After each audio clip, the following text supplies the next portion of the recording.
Dans la deuxième question, on nous demande de calculer la limite lorsque x tend vers plus l'infini de l'intégrale de 0 à x de f de t dt. Donc, on va aller doucement, hein, étape par étape. Et avant de calculer la limite, eh bien, il est naturel de d'abord calculer l'intégrale. Nous allons calculer cette intégrale. Intégrale de 0 à x de f de t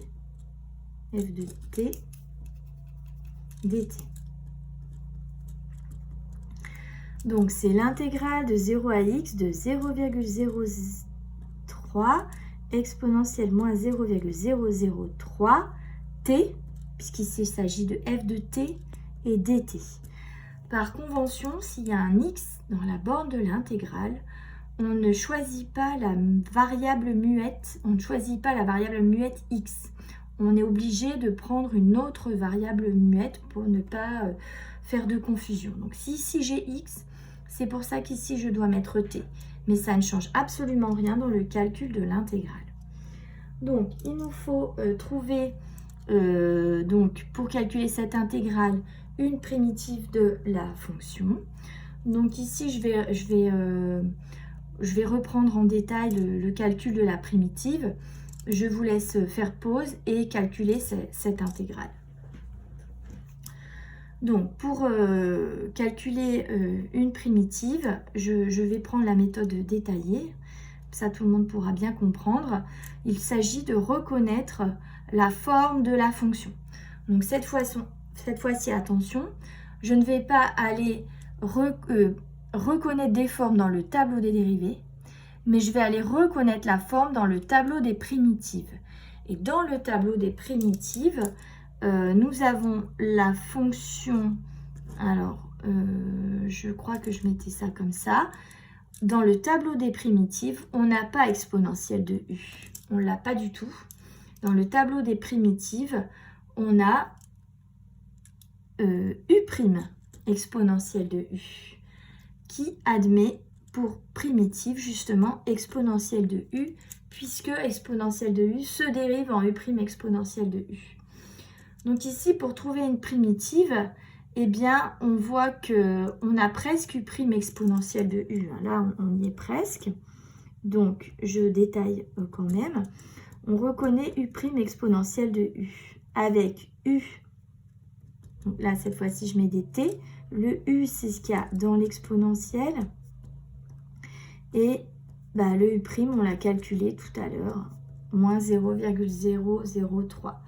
Donc, f de t, je dois absolument l'écrire sous la forme u' exponentielle de u. Donc, moins 0,003 exponentielle moins 0,03t. Donc là, j'ai bien exponentielle de u. Là, j'ai bien le u'. Seulement, en faisant ceci, j'ai menti, puisque j'ai rajouté un moins pour avoir le u'. Donc, on rectifie l'erreur en remultipliant par moins 1 devant. Ainsi, moins fois moins fait plus et on obtient bien la fonction de départ. Donc, je vais reprendre le calcul intégral ici.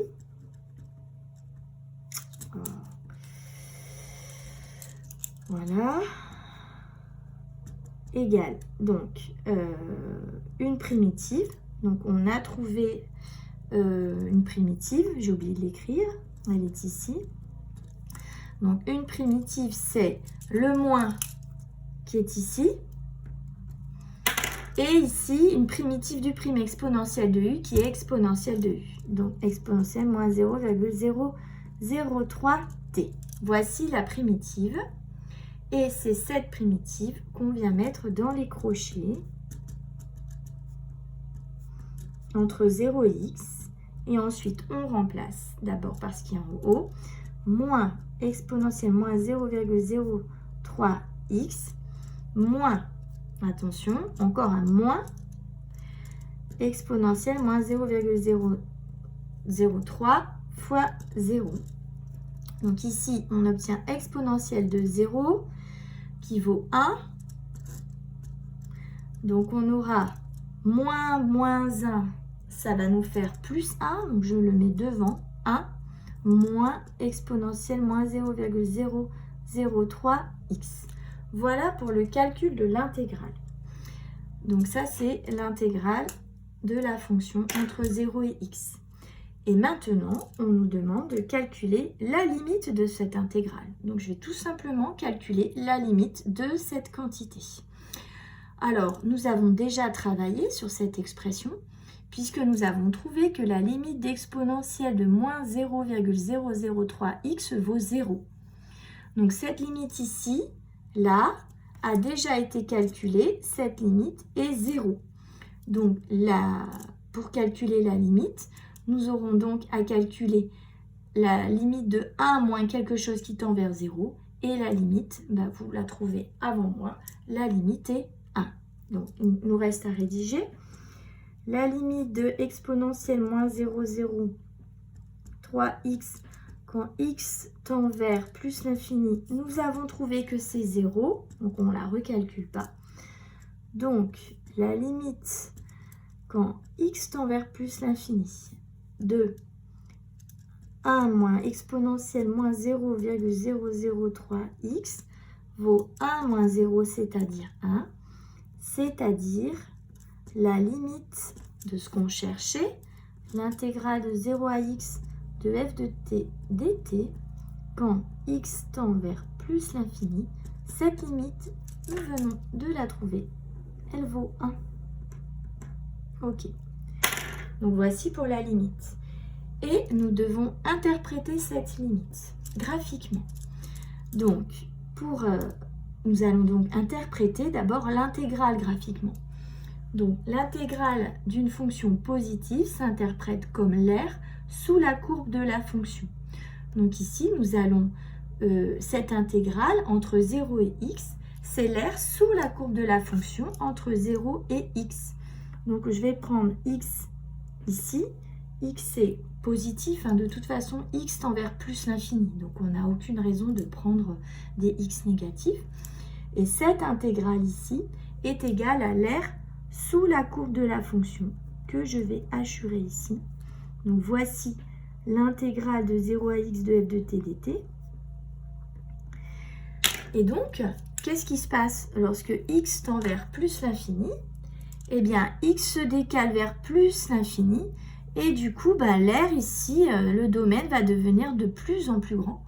Donc en fait, cette limite qui est égale à 1, cela veut dire que si je continue à colorier jusqu'à plus l'infini, il faudrait faire un zoom, un zoom, un zoom, un zoom, et je continue ainsi à colorier jusqu'à plus l'infini. Eh bien, l'aire totale sous la courbe entre 0 et plus l'infini vaut 1. Donc nous venons de trouver que l'aire du domaine situé sous la courbe de f, donc normalement on dit, pour être rigoureux, l'aire du domaine situé entre CF, l'axe des abscisses, et CF est l'axe des abscisses, cette aire, l'aire totale, je vais mettre entre 0 et x, donc cette aire tend vers 1 lorsque x tend vers plus l'infini. Lorsque x tend vers plus l'infini. Voilà.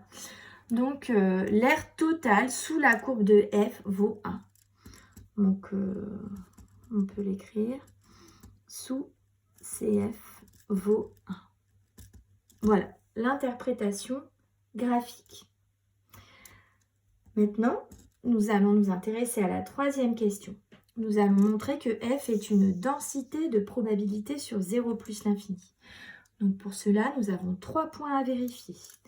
Nous devons d'abord vérifier que la fonction f est continue. Bon, dans la fonction f, il y a une exponentielle qui n'a aucun problème de continuité. La fonction exponentielle est continue sur R, donc elle est continue ici, et puis on multiplie par un nombre, donc f est bien évidemment continue. Donc f est continue. Si on veut vraiment justifier précisément, nous pouvons dire qu'il s'agit d'une composée et d'un produit de fonctions continues. Donc pour ceux qui continuent les maths sérieusement l'année prochaine, il faut apprendre à rédiger vraiment précisément. Donc f est continu comme composé et produit de fonction continue. Voilà, donc là c'est fonction continue. Là c'est la rédaction vraiment optimum. Ensuite, nous devons vérifier que la fonction est positive. Bon, bah, la fonction est clairement positive, hein, parce que 0,003 est positif et on multiplie par une exponentielle qui est toujours positive. Donc, on peut dire que l'exponentielle de moins 0,03x est strictement positive pour tout x. Voilà, pour tout x appartenant à 0 plus l'infini. Donc, f de x est positive sur 0 plus l'infini. Voilà, ça c'est fait. Et ensuite, il faut calculer l'intégrale entre a et b de la fonction. Et cette intégrale, normalement, doit valoir 1. Donc ici, vous remarquez, il s'agit d'une particularité, c'est que jusqu'à présent, nous calculions toujours des intégrales entre des nombres. Ici, c'est le cas aussi, hein, puisqu'en fait, on calcule l'intégrale entre 0 et x, mais au lieu de se placer sur un intervalle fini, sur un intervalle AB, ici, on se place sur 0 plus l'infini.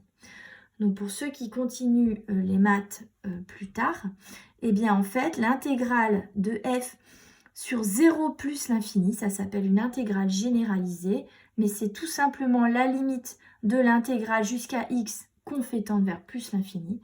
Donc en fait, l'intégrale sur tout ce domaine, sur 0 plus l'infini, cette intégrale vaut 1. Donc là, ici, dans notre programme, à nous, c'est cette limite qu'on considère, et donc on veut dire que l'intégrale entre 0 et plus l'infini vaut 1.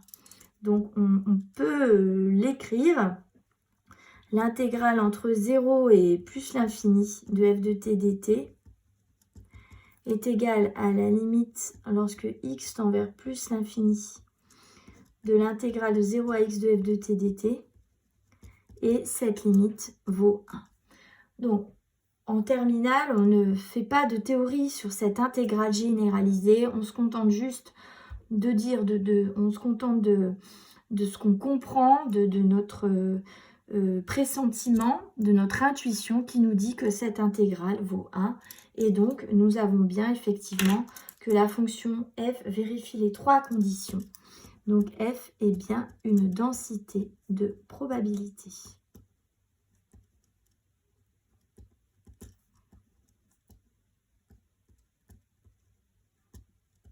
Sur l'ensemble, sur l'intervalle 0 plus l'infini. Donc ça, voilà.